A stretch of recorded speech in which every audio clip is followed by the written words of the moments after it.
Welcome to the Non-Essential Podcast. I'm Steve Gibson. I'm Ben Matlock. Hooray! We're back. It's another exciting week here at the Non-Essential Podcast. They're at the House of Podcast. The house that Pod builds. I guarantee somebody's already used that, like, in a serious application. They're very sincere about. They take podcasting very seriously, in that they made 3 T-shirts and sold 2 of them. I've always wanted to make T-shirts. Like, it's very easy. Yeah. It's never been easy. I want to make T-shirts that people would actually buy. Like, I had a great idea today. It just one that just said "I fuck guns." Yeah, I thought that when you tweeted it, I thought, that could probably work. Yeah. I don't want people to think that I don't love my Second Amendment. Yeah. As physically as possible. Yeah. But yeah. The right to, whatever. Well, I can't think of a good pun beyond, you got me beyond you put your dick in a gun. Can't think of anything to top that. Shit. It really is like the core. That is the core of comedy right there.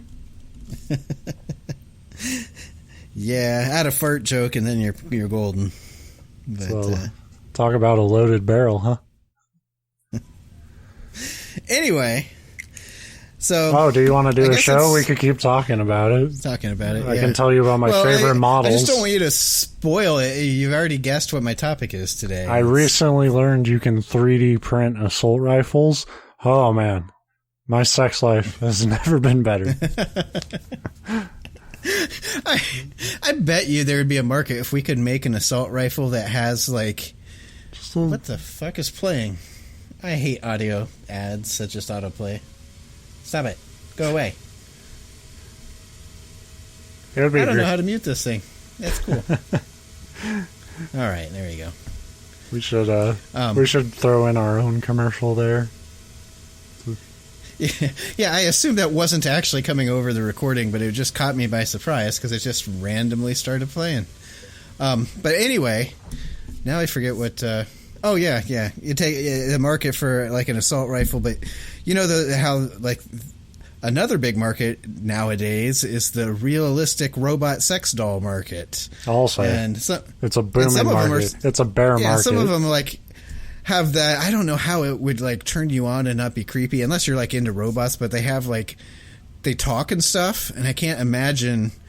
We live in 2020, and I've still never heard one of those robot voice box things that actually sounds human. Yeah, and I feel like when it sounds like one of those voice boxes, it's very creepy. I feel like it only gets scarier the more realistic that voice would be. Well, yeah, that's true. But I know that thing would kill me, and so the question from there is is the sex worth it? And the answer is probably always yes. Yeah. But I'm thinking we take that voice thing and we put it in an assault rifle. So, every time you pull the trigger, it's yeah, baby, right there. Yeah, that's the stuff. You're making me so hot. Something like that. That's the stuff. I guarantee. I don't know what they say. I don't know what sex is. It's not that I'm against sex robots. It's that I can't afford one. So it's like a fucking goddamn. It's like a Hot Shots golf announcer. I know, that's kind of where nice on. I imagine that's pretty close to what it's like, though, right? Men do like to be encouraged, So, and there's nothing better than Hot Shots golf for encouragement. Anyway, yeah. As much as I could talk about what I'm up to all the time, this is the Non-Essential Podcast. If you don't know what we do, this is episode 100. Shame on you. I was thinking if you don't know what you do, we're in the same boat. Like we haven't really figured it out clearly, but random stuff. Apparently, waste your time for half an hour to an hour every week. Random topic each week. We kind of take turns or try to. The other one never knows what's being brought for the week, and that's kind of the fun of the show. It'll be really funny when it's just a story that like ends with like, and then I paid the hitman, and then I'm like, what hitman? And then, and that's how the episode ends. You're serious? Thanks, Pedro. You'll get the second half of your. I don't know why it's Pedro, but well, he uses aliases. Yeah, but I'm picturing the guy because anytime I picture Hitman now, there's two Hitmans you picture. Either Hitman from the video game, Agent 47. Okay, or Pedro. Yeah, I can't. Well, I could see him going undercover as somebody named Pedro, wearing like a Hawaiian shirt and a Mexican like hat that's straw and. Well, that's what I mean. His real name would be some like P47,000, you know, but he goes by whatever the hell. Like all the aliases start with P, but he just kind of works through them. And it doesn't really matter what nationality he's pretending to be. So it'll be like Pedro, but he's from like Germany in that moment to take me out. And then the other Hitman I always picture when I picture Hitman is the guy from, I don't know the character name, but from No Country for Old Men. Anton Chigurh? Is that the character name or the actor name? Well, Javier Bardem is the actor. Yeah. The guy with the bowl cut, right? Yeah. Friendo. That's Anton Chigurh. He kind of redefined what I picture when you picture, like, hired goons, because that was such an amazing job playing that role. I mean, it's a creepy character to begin with. He's a fucking great character, and that movie's fantastic. I don't know why that would be what you think of when you think Hitman, because, like, he's on the job working for somebody for literally, like, 5 minutes, and then he shoots them and goes off after the money for himself. Yeah. Yeah, well, but, I mean... Yeah, killer, hitman, whatever. Just unstoppable, evil, like, character. But he did such a great job portraying it, and he was good in the book. Although I read the book first, and that was ages ago. Then I saw the movie shortly after, so that was also ages ago. But I need to rewatch that movie. Yeah, good movie.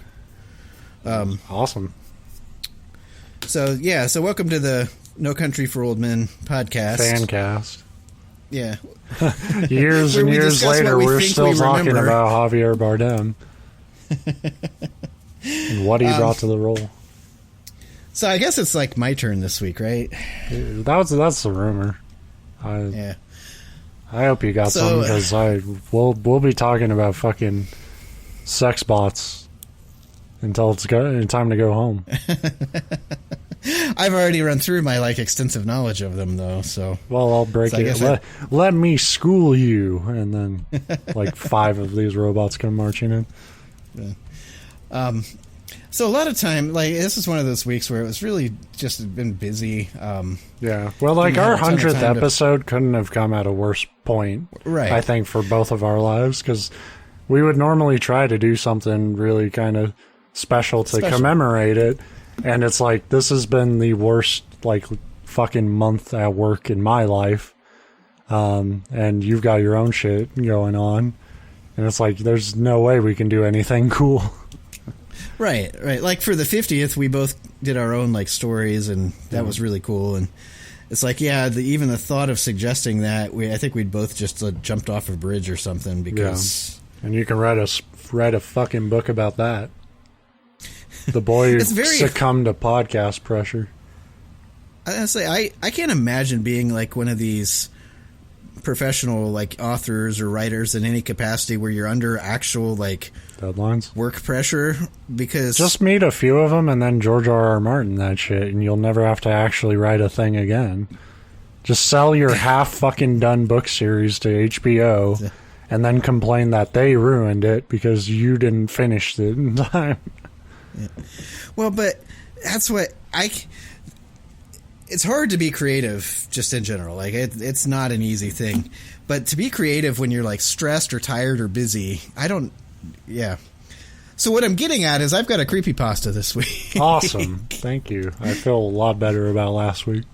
Yeah, it's I know this is more your go-to, and it's not because I don't think we should or that I don't like it. It's just that it's more in your domain, but I love them. I love when you have them. I love to do them. They're fucking. They're great. They're fucking great. I think this one will be good. I did what we've talked about. Like I said, half the premise of this show is that you don't know what I'm going to bring, or I don't know what you're going to bring. But when you do the creepypasta, you can add a layer by like, I don't know what I'm going to bring. Like I have the story, but I did that thing where I read most of it. I probably read 3/4 of it because you want to make sure it's going to like kind of work and you know what it's there's a lot of these stories that like halfway through it just turns into kind of gross out like gore shit, and that's why I read ahead of time, just not to finish it, but to just make sure that the tone stays interesting to me. Yeah, and that the story itself is interesting. I mean, part of it is like we always say, we give the disclaimer, like we kind of make fun of it. We're not making fun of the writer, but we're making fun of this particular type of process and whatever. Yeah. But you still got to make sure that the story is at least in some way interesting, because there are some of these where you're like, oh, that sounds it, and you start to read it, you're like, there's no way I could, read through this on the. But this one I think it'll be serviceable. How about that? That's selling it. Yeah. I mean, that type of salesmanship has got us to 100 episodes. So that's why we got the sponsors knocking at the doors. Sex bots, so guys, call us. I will sell the fuck out of your sex bots. Yeah, I mean, you wouldn't even have to pay us much. I'd want like a Big Mac or something out of it. But and I don't mean the burger. I mean the sex doll called Big Mac. But yeah, I mean, I'd be willing to shill those. That'd be fun.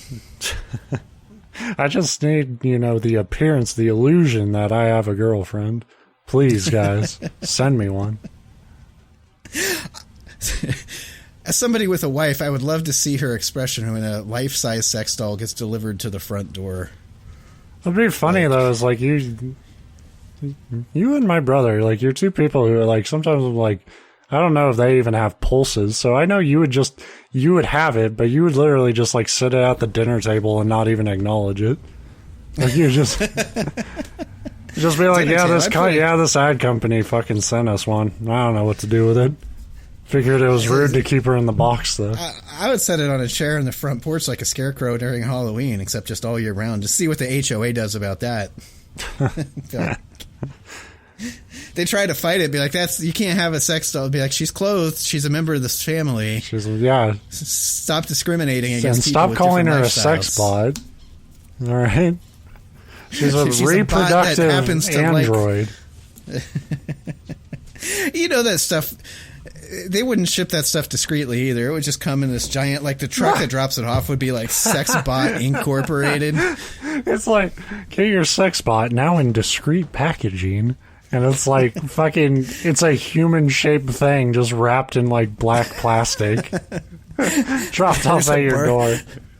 Barbershop quartet that sings like, congratulations on your purchase. I think my neighbor had a dead body delivered to him.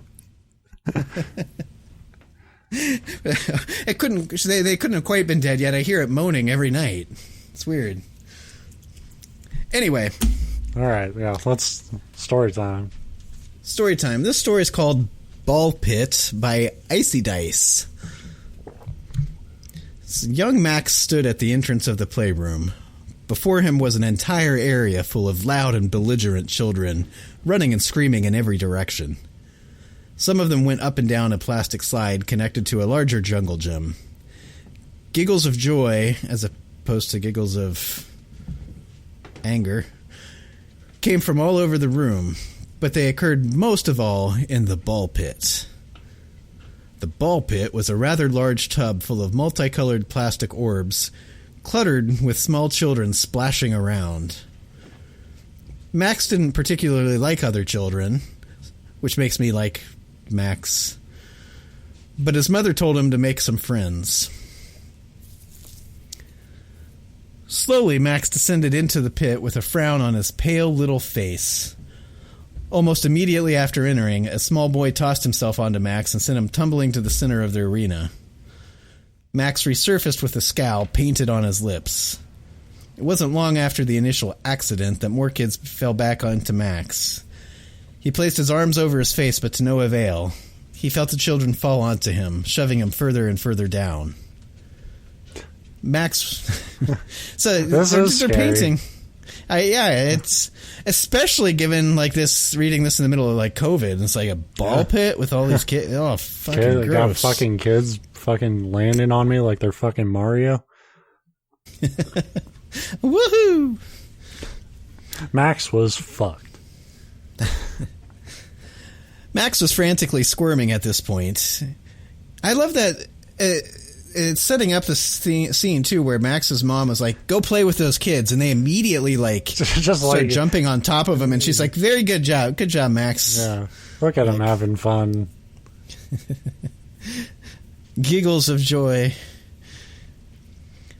Max was frantically squirming at this point. He attempted to scream, but all that exited his lips was a soft groan as the Ball-Pitt and children sandwiched him together. I was hoping that all that would exit his lips are like balls, like from the Ball-Pitt. Just raw. They pop out like Mr. Bucket. He felt his face strain as his muscles tightened due to the lack of oxygen he was getting. Max was shoving and clawing at the pile above him now. The weight of the kids combined began to take its toll on it, and as an unsurmountable pressure was forced onto Max. His body began to stop fighting the pressure as Max's arms and legs went limp. Their weight and the sheer number of rubber balls in the pit was preventing him from breathing, and he felt some kid's knee and elbow him in the face. He could feel himself losing consciousness. He could feel himself drowning. His eyes fluttered before he completely blacked out. It's just so Max's just stand playtime. Up. Yeah, I like he didn't last like 30 seconds in this ball. This is like when you hear about people drowning in like the 3-foot deep end of a pool. It's like just stand upright. Yeah, you'll make it. I think that a lot of times you have these portrayals of these like immense like 8-foot deep ball pits. It's like, when have you ever seen one of those? I know. I would have died in one of those because I would have been in it all the time. A strange sensation shot through Max's body as he woke up. His head was pounding, and a high-pitched ringing sound filled his ears. He soon after rubbed his head and regained his composure. Happy to be able to breathe again, he allowed his fingers to run across the surface below him. He seemed to be on a moving platform of sorts. Max sat up in a daze and looked around, confused by what he saw. He wasn't sure how long he'd been unconscious. He yawned and stretched his arms out, which is interesting to me when he come back to consciousness, like, that was a good nap, good nap. Glad I didn't die. I had the strangest dream, like I was knocked the fuck out. Yeah. Yonda stretched his arms out before grabbing the rail next to him. He was on an escalator, slowly moving downward. Dun dun dun. Max goes to hell. The surrounding area was different than anything Max had ever seen before. The sky was aligned with purple clouds and a pink hue. The sky was brightly lit, but there appeared to be no sun. Yet there were stars, but no moon. That sounds like a really bad, like, children's book. Something I'd read Lincoln before bed. The sky was bright. There was no sun. There was stars. There was no moon. Max was in hell, Lincoln.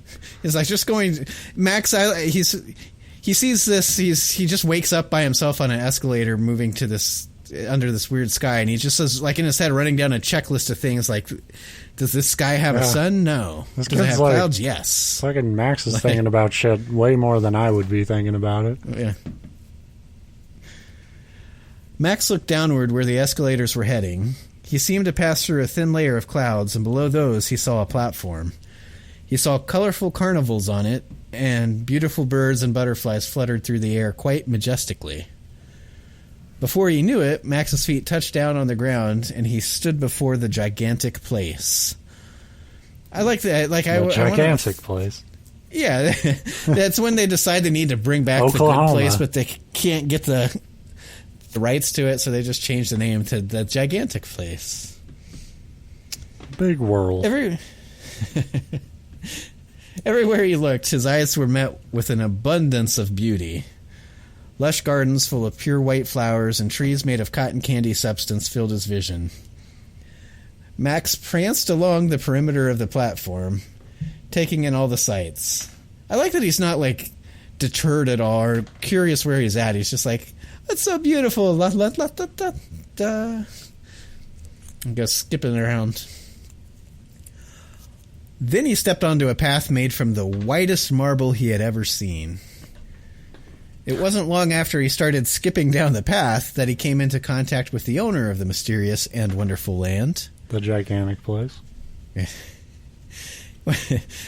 Fittingly, he was a rather tall man, and his skin was pale and smooth. He opened his mouth to reveal a toothy grin made up of teeth. I would hope so. A toothy grin made up of gum. It did him a disservice by pausing there. It's a toothy grin made up of teeth treated with the most proper of hygienic care. And the sight of the man caused Max to smile as well. Because that's what I would do if I saw him. I usually smile when I think I'm going to die. He wore a red suit decorated with blue, purple, and yellow. Yellow? I'm from Ohio, folks. Yellow. And then this is how it's written. Polka dots. Like pokey dots. Poking somebody? Yeah, not polka dots. And I don't know if that's a region. I meant to look it up, but I didn't have time. Like, do people actually call them poke dots? Polka dots. Like polka. Yeah, this is just poke. Like, P-O-K-E dots. It was tacky. I like that. Max, I like that the kid immediately judges the guy's like fashion sense. Max was like, wow, fucking cool. Like, this guy makes me smile, but God, where did you get that awful suit? But Max looked past that, so good for Max. He doesn't judge based on clothing. And stared in awe at the man. Happiness and joy seemed to radiate off the man and spread in every direction. Hello, child. Would you like a balloon? Get the fuck out of there. Here's the funny thing about that line. When I came across it the other night, a lot of times, like, I'll wake up like way too early to actually get up, but I can't fall back asleep in bed. So I come downstairs and like lay on the couch.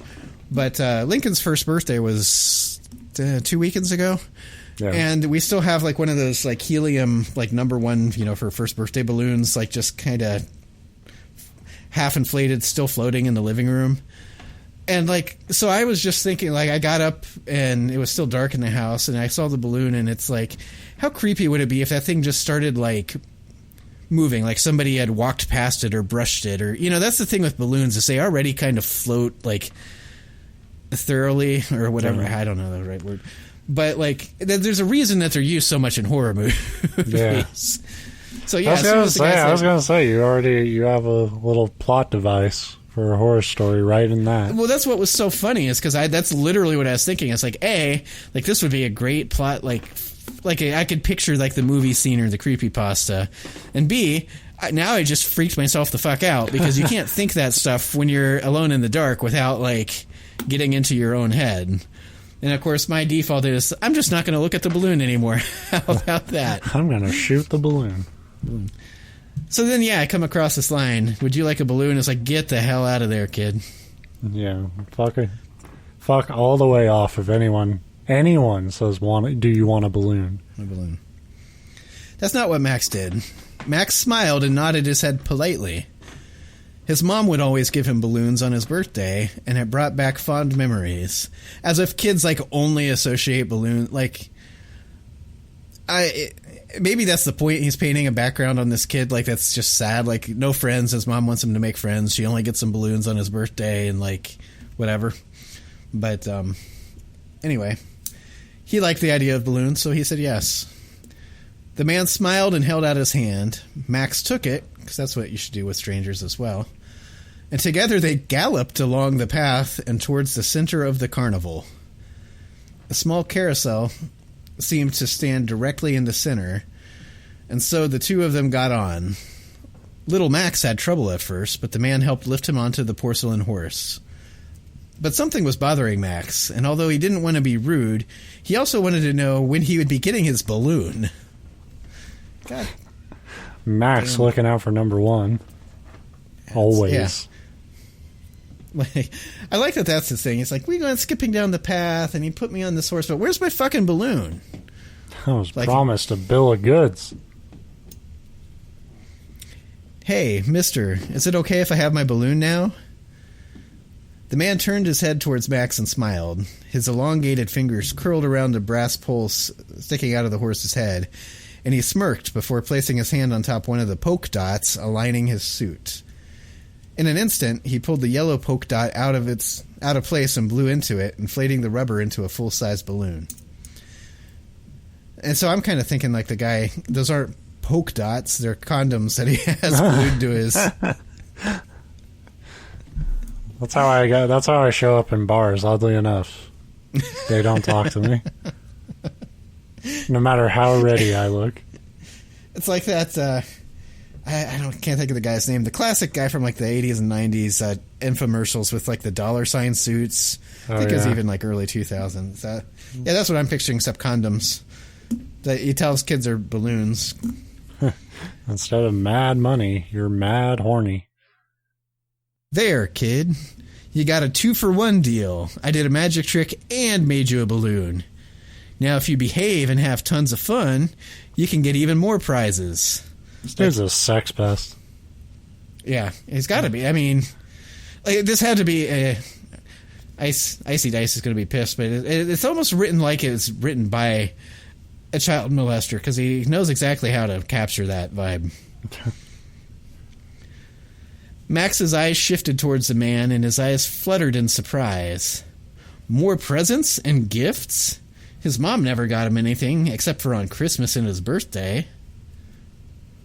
Like what, sir? Max asked the man politely. Oh, I don't know. How about ice cream, Max? You like ice cream?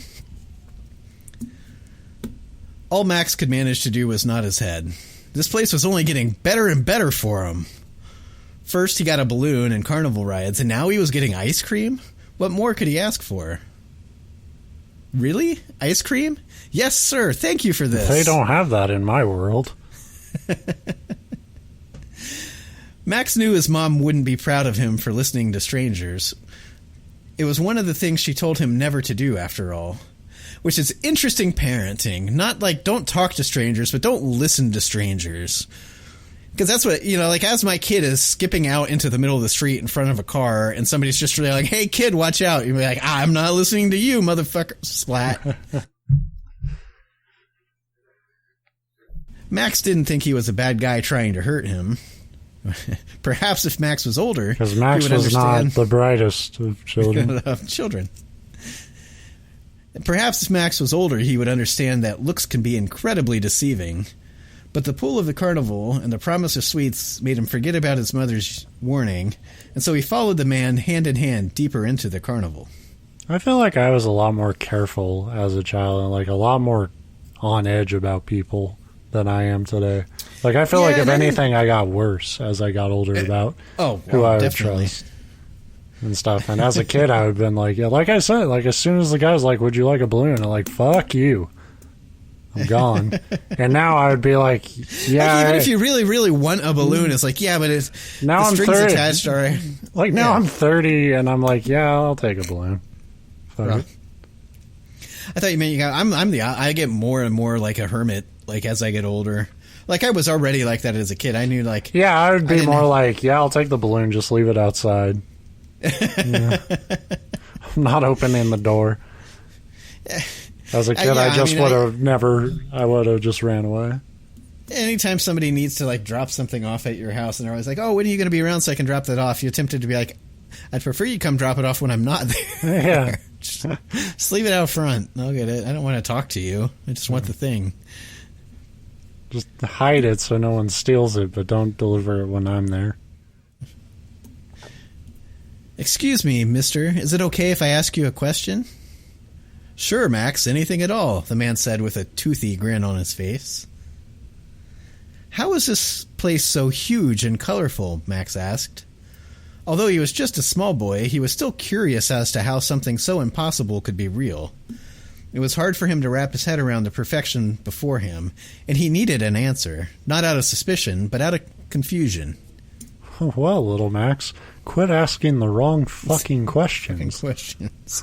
Right, I like that he's not once asked where he is or who this guy is. It's just, can I have the ice cream now? Yeah. You said there'd be ice cream. Where's my balloon? Damn it, I want more carnival rides.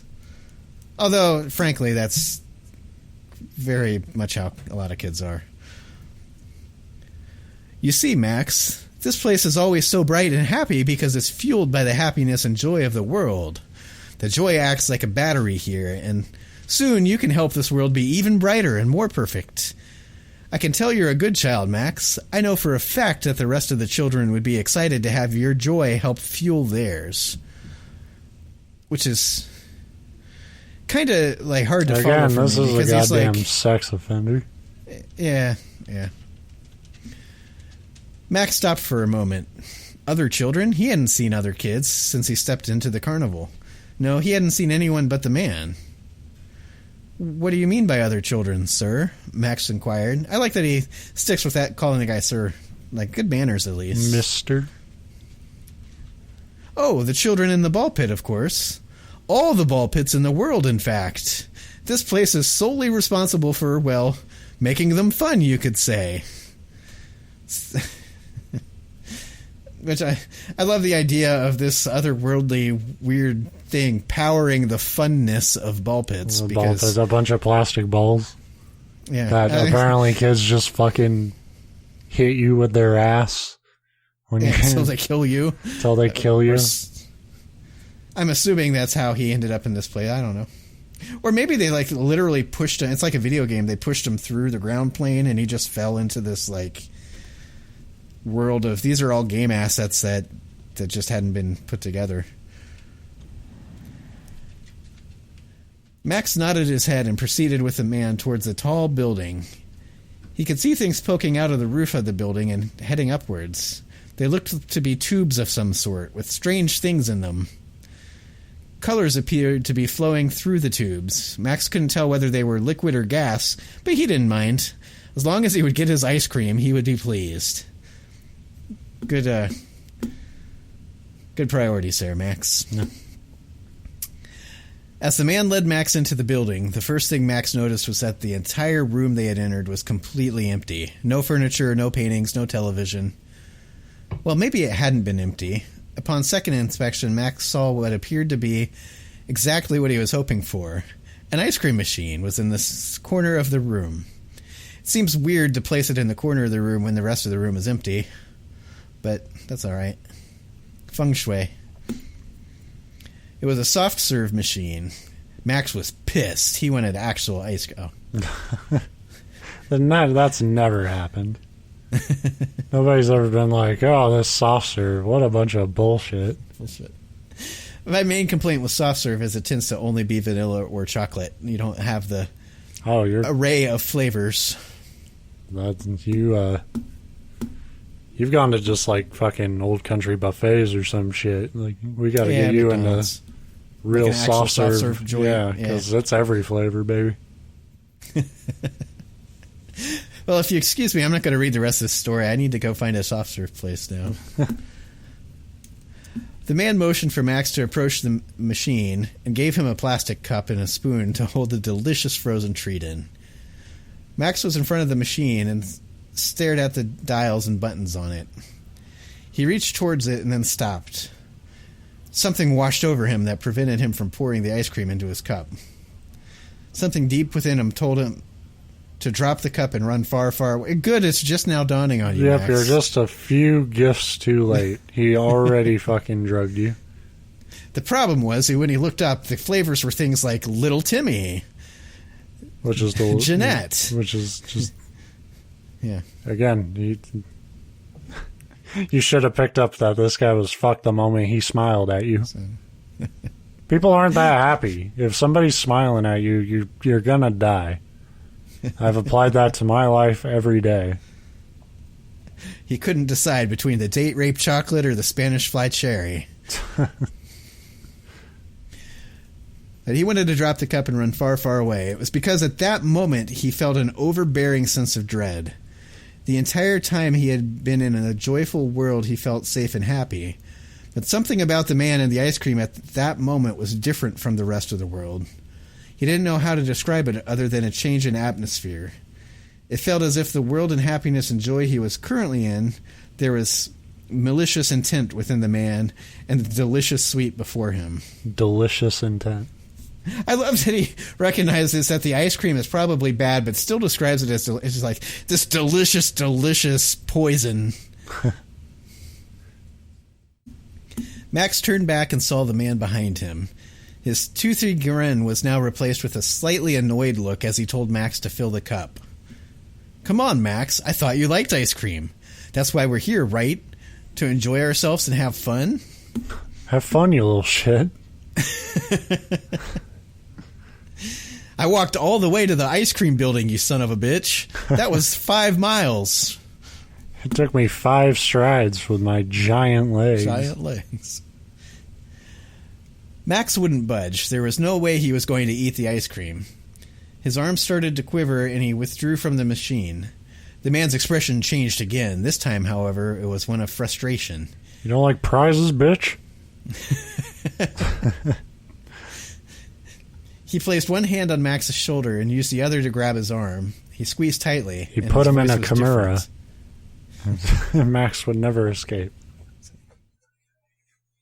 The previously cheerful tone he once held was replaced with anger. His teeth were clenched. His veins were starting to become more noticeable through his head. Listen here, Max. Listen when I'm speaking to you. Do you want the rest of the kids in the Ball-Pitt to have a bad time just because you wouldn't eat ice cream? Considering they killed him. Yeah. Yeah, like what? Fuck the kids in the Ball-Pit. It off of his back. Yeah, right. I'm trying to help you enjoy yourself. And as they won't enjoy, their fucking little dumb plastic ball distraction while their parents ignore them in McDonald's. Whatever will they do? Dude. Right now, they're bored just stuffing balls into your lifeless orifices. I like that this whole story has to be about, like, doing unspeakable things to a child. Yeah. I'm trying to help you enjoy yourself, and as a result, you'll help the kids up there have a fun time. They have the time of their lives. Which just doesn't describe any Ball-Pit that I... Exactly. Even as a kid, when I went in Ball-Pits and liked them, it wasn't it wasn't even the most fun thing I did at that location that had a Ball-Pit. Because usually there was like an arcade or something. Son of a bitch Max wasn't eating his ice cream. That's why. You would have had a blast. If Ball-Pits became air hockey tables, then yeah, it would have been the time of my life. But... I don't know why the worst, child toy needs, child lives to power it. Yeah, he could have made this, at one of those go-kart racing tracks or something. Then you'd be like, yeah, fuck yeah, we need to power those things. Get them up to 80 miles an hour. Yeah. Hell yeah, dude. Do that. That would have been real fun. But no. You'd rather be a loser. Do you want to be known for being a disappointment, Max? Do you want to be known as a loser? What's the matter, Max? You want to be a little bitch boy? Huh? Tears began to roll down Max's face. This is a South Park character. Pretty much. Tears began to roll down Max's face as the man squeezed harder on his arm. A red imprint began to form on his forearm as tears continued to roll down the young boy's face. He tried to yank himself away from the man, but with each pull, his grip only tightened. After using his small size to wiggle free from the man's grasp, he ran towards the doors he had entered the building from. He pulled on them, only to find the doors locked. No shit. You're screwed, Max. Max looked back at the man. He stood there laughing at Max as he screamed and pleaded. His efforts were futile, though, and the man began making his way towards him. Max scanned the room through his tear-drenched eyes and saw it. In the opposite corner of the room was a door, and I'm sure it leads somewhere good. Yeah. Getting to his feet, he made a mad dash past the man and towards the door. The man made no attempt to stop him as he burst through the door and into a room. And upon entering it, The young boy let out a scream that echoed throughout the whole carnival. Max saw their bodies dangling in the air loosely. Children, dozens, maybe hundreds of them, hung by wires and tubes, strapped to various parts of their body. Their bodies were colorless. Gray, leathery skin covered them, and their malnourishment reached the point where their ribs protruded and pushed their skin near the breaking point. The life was drained out of their eyes, and yet their chests sunk in and out. They were alive, although they were better off dead. Max could feel his heart smashing against his ribs, and for a second he felt as if he was going to burst through them. Turning around, he saw the man at the door. His toothy grin was back again, but this time it was for different reasons. Max stepped backwards and into the entanglement of kids who swung from the ceiling. The man followed after him, and they both made their way through the gray children, the man hot on his trail. Max could hear the man only 10 or so feet behind him. He was stronger and faster than Max, moving through the bodies with ease. Max knew he had to do something, and fast. Thoughts raced through his mind, but in his panic he somehow found a moment of clarity to think. The children's feet were only a foot above the floor, and with the Max's height, he could drop down and view the surrounding area. I see. He's getting underneath the dangling bodies so he can scope out the room. Which is good when you have a guy hot on your trail only 10 feet behind. He got down on his stomach and saw the man's feet moving towards his direction. He silently crawled in the opposite direction and did a loop around the man before standing back to his feet. He made his way towards the door he had entered the room from. He knew that if only he could exit and make his way towards the escalators that he would be safe. I don't know why he knew that. So he waded through the bodies and towards the door. He ran through it and was soon in the ice cream room.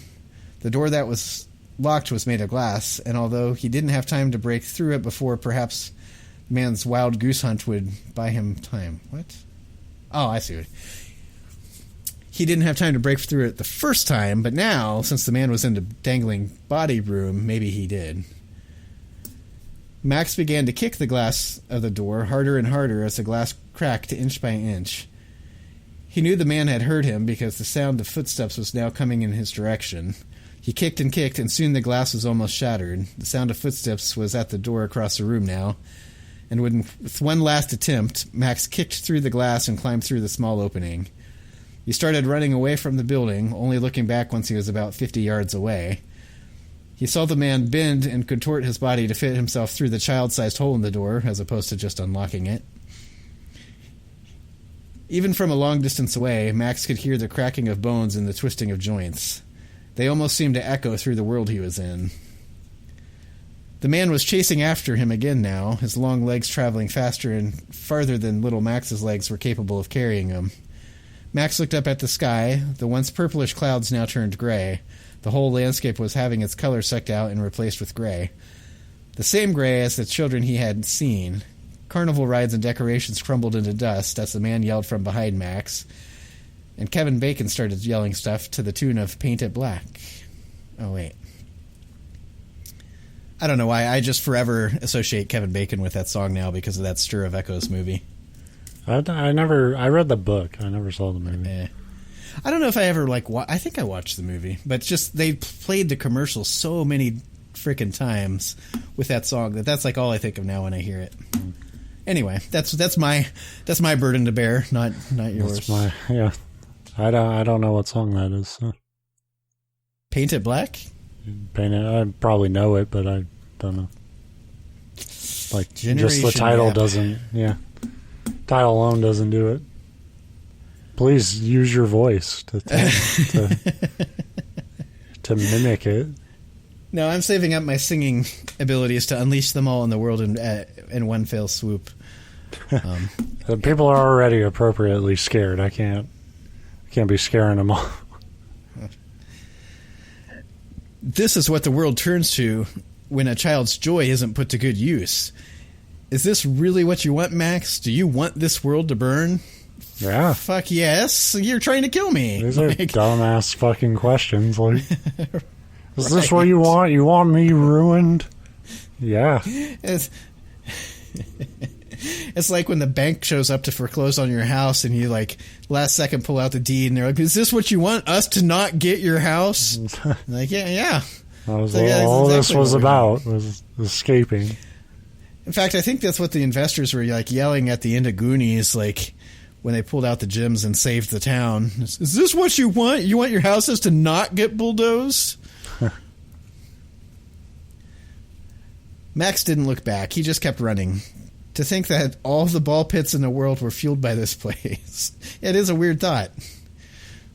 It was spread out just enough to take children away, but not so widespread that it caused the closure of restaurant and play areas and other places with ball pits. I want to know, what's the realistic amount of kids that can disappear, never to be seen again from a ball pit, for it not to raise suspicion? Like, I think after given the current climate of things, you know that like people who never cared about ball pits before, you would be like, oh man, ball pits are dangerous. And then like, you know, people would be like, fuck you, open the ball pit. We have rights. Right. The Ferris wheel fell off its hinges and crashed down onto the ground below it. The carousel horses were charred black as if they had been burnt, and the ride ceased movement. The air was filthy and filled with smog, and the flower beds and gardens died, leaving behind withering vegetation and chipped wooden fences rather than the painted ones Max had seen upon entering. But Max held on to hope, because in the distance he could see the escalator, and he heard the kids in the sky playing in the pit.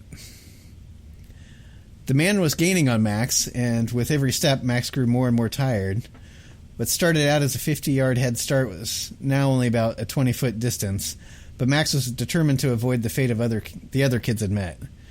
He only had 10 more yards until he was upon the escalator, and I guess he just assumed that this guy can't also go on the escalator. Tall men aren't allowed on escalators. We all know that. They'll get caught, and they'll get caught in it. They'll just get fucking rolled up. He was so close to the railing that he could extend his arm and touch it. So he's got a 10-yard wingspan? That's weird for a child. No, it's not.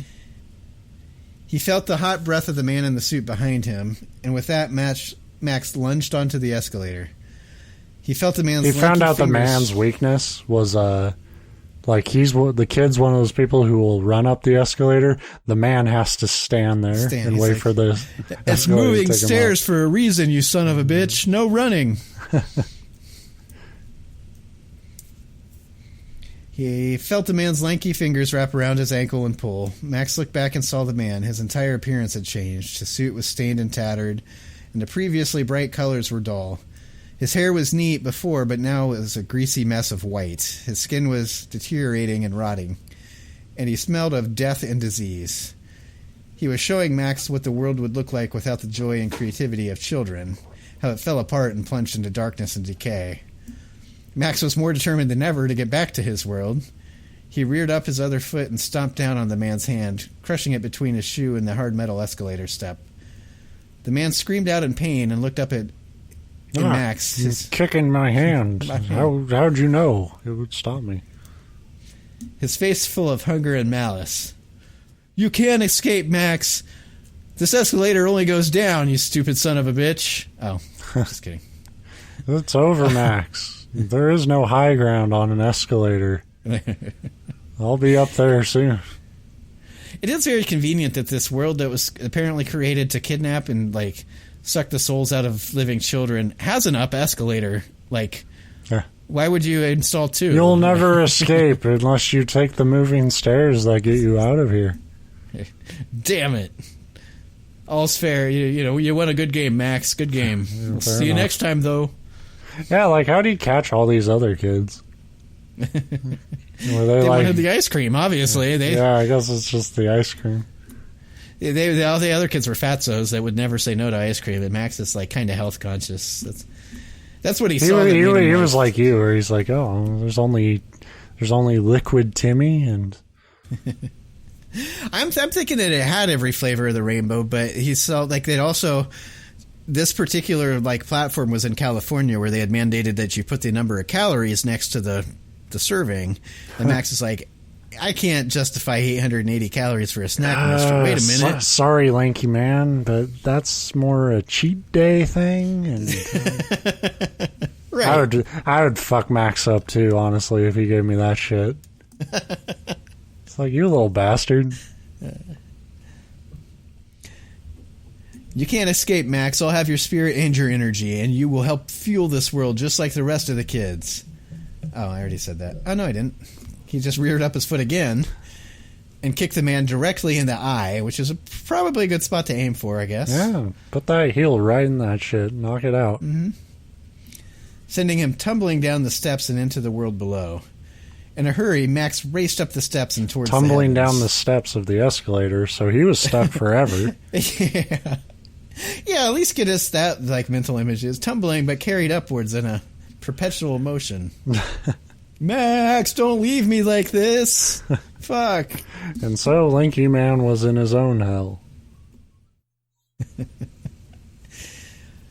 He raced up the steps towards the heaven. He only looked down when he was near the top of the escalator, only to see the man at the very bottom. Come on, police say, rolling over and over. The world was back to its usual colorful look. So the man didn't need Max. He's just lying left and right.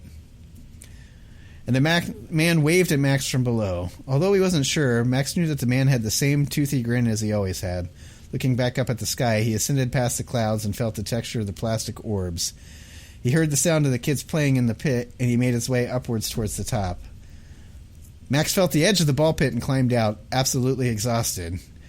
He walked straight up to his mom and slapped her in the face and said, "Bitch, I'm never going in a ball pit." Oh, no. You go in the fucking ball pit. Ball pit. And then threw I died in there. I was legally dead for fucking... You were playing on Facebook again, weren't you? You didn't even notice. He watched all the swarming in the pit like a bunch of animals, ignorant of what lies below. And as he watched the kids play in the pit, he did notice one thing in particular. The pit seemed different than it had before. He didn't know what it was. Something about the color of the balls seemed more vibrant since he last saw them. The end. All the balls had toothy grins. Oh my god, I just noticed that. Oh, never mind. I thought this had a part 2. Oh, man. And I was going to say, we got next week's show, but no, this looks like it's another video that they had done for the...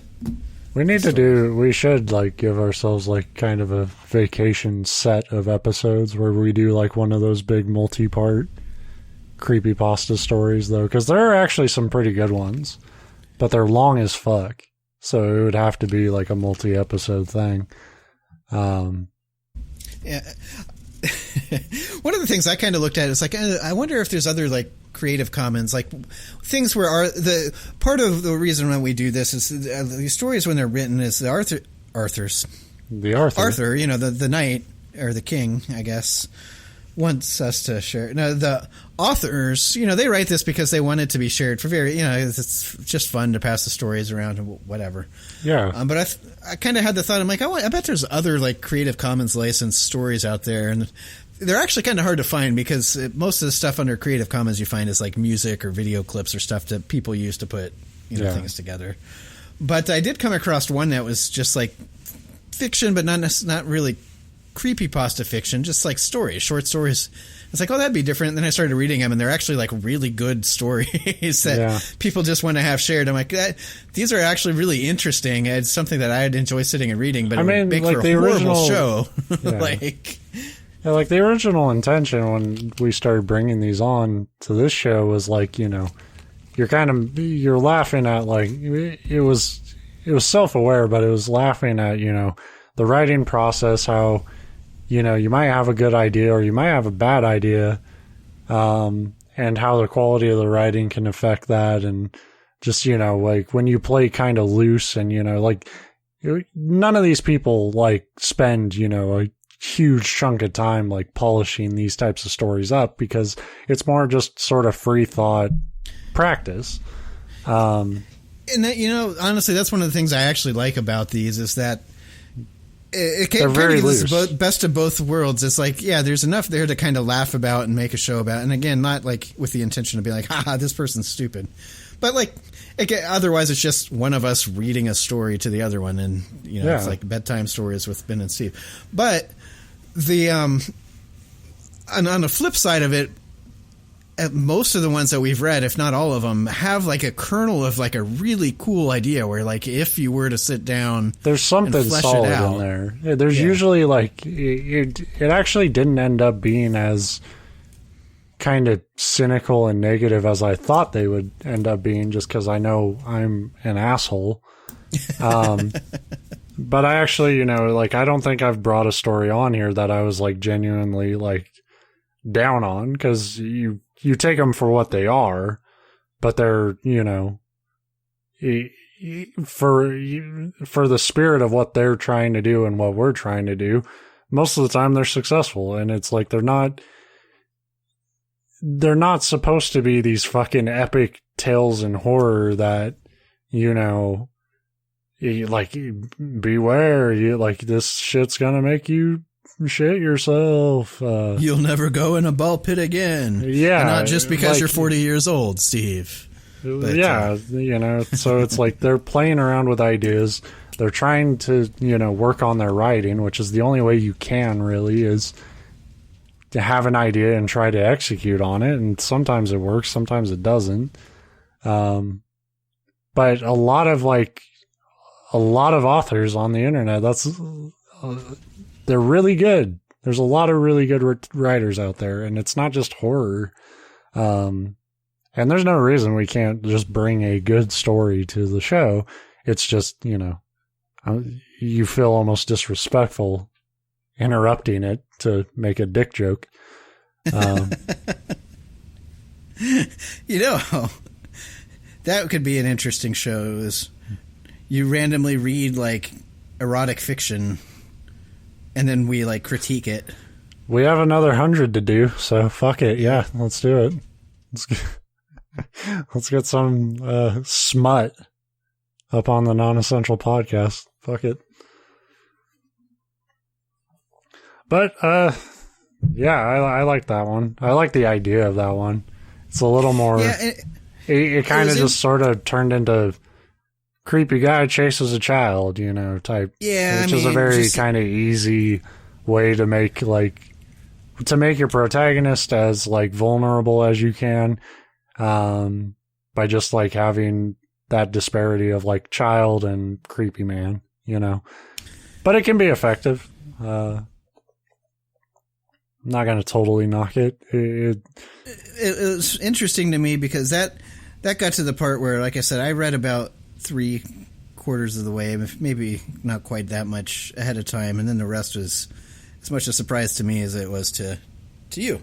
I thought the way the core of that idea, I think you could actually build it up, but you would have to be a little bit more patient about like how subtly like something feels off about this world.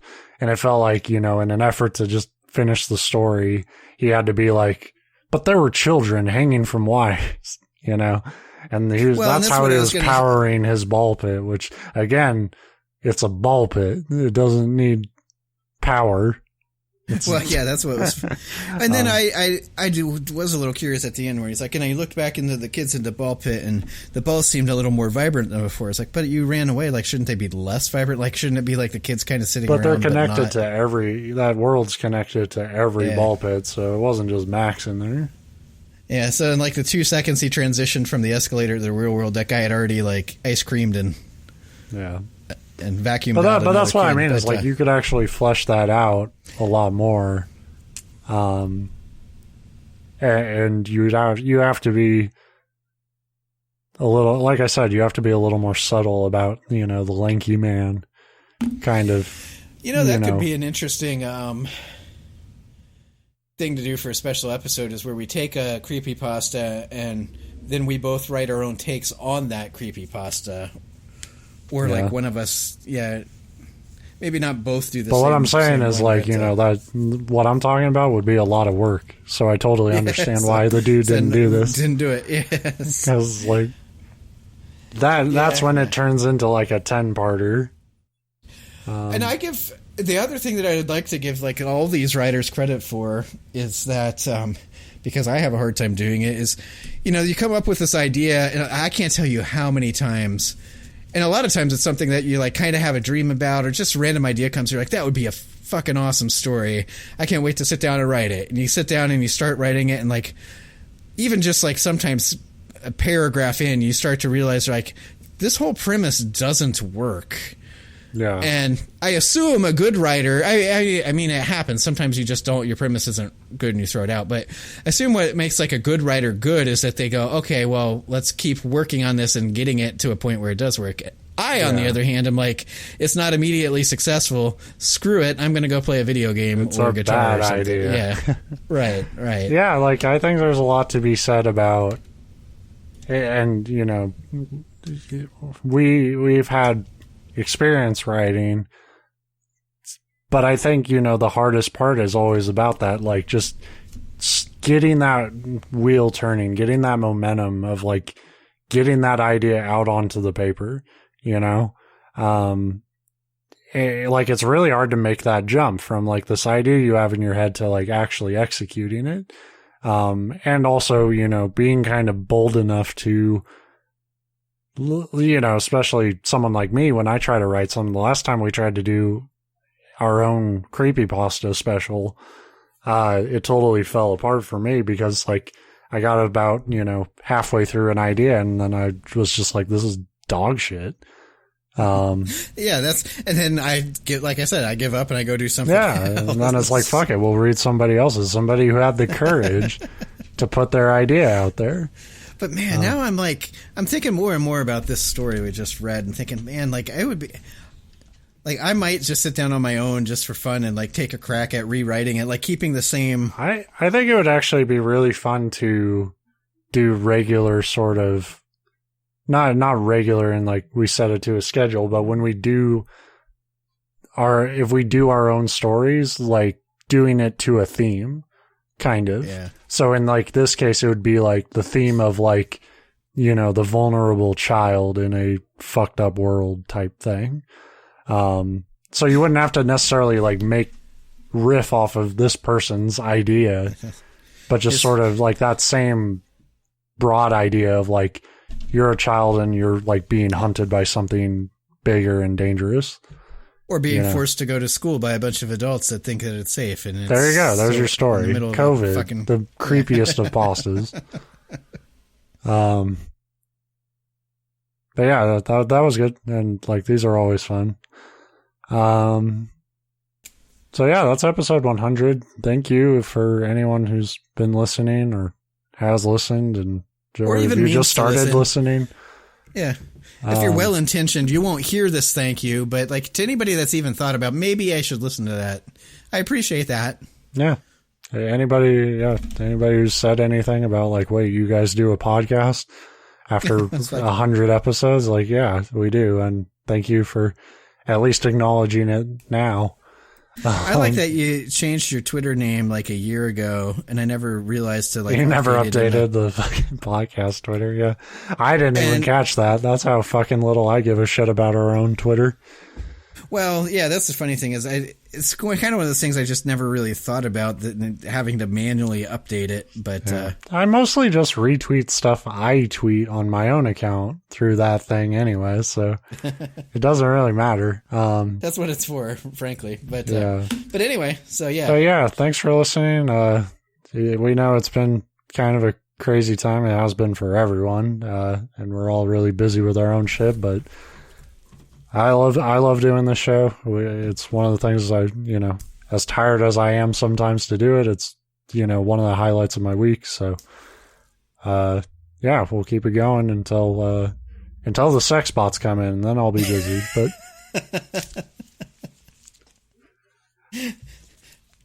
yeah. Right. Thanks for listening. Bye. Bye-bye.